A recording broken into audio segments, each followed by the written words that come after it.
بسم اللہ الرحمن الرحیم۔ کسی نے سوال پوچھا ہے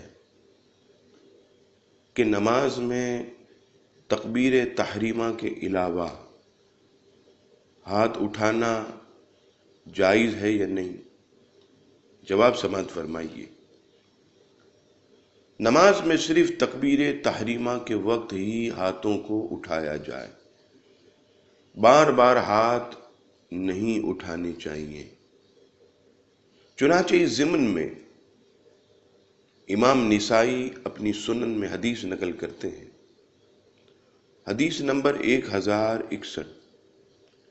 حضرت عبداللہ ابن مسعود رضی اللہ تعالیٰ عنہ سے مروی ہے کہ آپ رضی اللہ تعالیٰ عنہ نے فرمایا صحابہ کرام علیہم رضوان سے، میں تمہاری موجودگی میں سید عالم علیہ السلام کی طرح نماز پڑھتا ہوں۔ پھر جب حضرت عبداللہ ابن مسعود رضی اللہ تعالیٰ عنہ نے نماز پڑھی تو ہاتھ صرف ایک بار تکبیر تحریمہ کے وقت اٹھائے، پھر پوری نماز میں آپ نے ہاتھ نہیں اٹھائے۔ اسی طرح امام ابو داؤد شریف میں حدیث نقل کرتے ہیں، کتاب الصلاۃ، حدیث نمبر 745۔ حضرت برہ بن عازب رضی اللہ تعالیٰ عنہ فرماتے ہیں کہ بے شک سید عالم علیہ السلام جب نماز کو شروع فرماتے تو اپنے ہاتھوں کو کانوں تک اٹھاتے، پھر پوری نماز میں نہ اٹھاتے۔ اسی طرح امام بیہقی شریف دوسری جلد صفحہ نمبر 79 پر حدیث نقل کرتے ہیں۔ مجمع الزوائد پہلی جلد صفحہ نمبر 128 پر بھی یہ حدیث پاک موجود۔ حضرت عبداللہ ابن مسعود رضی اللہ تعالیٰ عنہ سے روایت ہے، وہ فرماتے کہ میں نے نبی پاک علیہ السلام، سیدنا صدیق اکبر اور سیدنا فاروق اعظم رضی اللہ تعالیٰ عنہ کے پیچھے نماز پڑھی ہے۔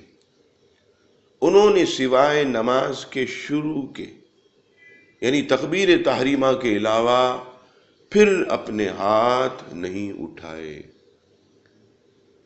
کنز العمال شریف کی ایک اور حدیث پاک جسے طحاوی شریف جلد اول صفحہ نمبر 132 پر بھی نقل کیا، حضرت اسود رضی اللہ تعالیٰ عنہ فرماتے کہ میں نے سیدنا فاروق اعظم رضی اللہ تعالیٰ عنہ کو دیکھا کہ آپ نے پہلی تکبیر کے وقت اپنے دونوں ہاتھوں کو اٹھائے، پھر پوری نماز میں نہ اٹھائے۔ درج ذیل احادیث سے ثابت ہوا کہ سید عالم علیہ السلام اور آپ کے اصحاب رضوان اللہ تعالیٰ علیہ مجمعین نماز میں صرف تکبیر اولا یعنی تکبیر تحریمہ کے وقت ہاتھ اٹھاتے، اس کے بعد رکوع میں جاتے اور رکوع میں اٹھتے وقت تکبیر تحریمہ، رکوع میں سے اٹھتے وقت رفع دین نہیں کیا کرتے۔ اللہ تعالیٰ ہم سب کو سنت کے مطابق نماز پڑھنے کی توفیق عطا فرمائے۔